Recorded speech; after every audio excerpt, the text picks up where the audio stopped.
To upload a short to YouTube, the process is the same as uploading a normal long video.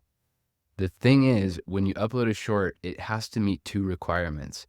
It has to be 60 seconds or less, and it has to be in portrait mode, meaning it has to be a 9:16 ratio, the ratio of a normal phone screen. And when those two requirements are met, YouTube will automatically recognize it as a short, and it'll automatically convert it into a short.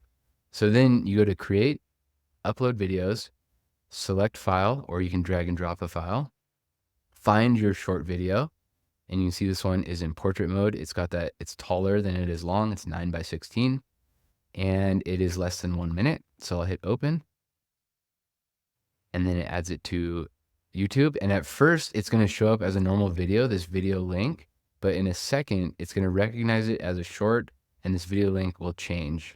I'll show you what I mean. So as soon as it's done processing, it automatically recognizes it as a short. So it says youtube.com/shorts.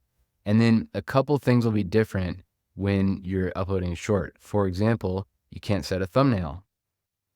And then there's some differences to how it'll show up. Like you can add a related video, which you can't do with long forms, but you cannot add end screens or cards. And then from there, everything's pretty much the same as far as setting privacy settings, whether this is going to be private, unlisted, public, etc. And you hit save, and that short is now published.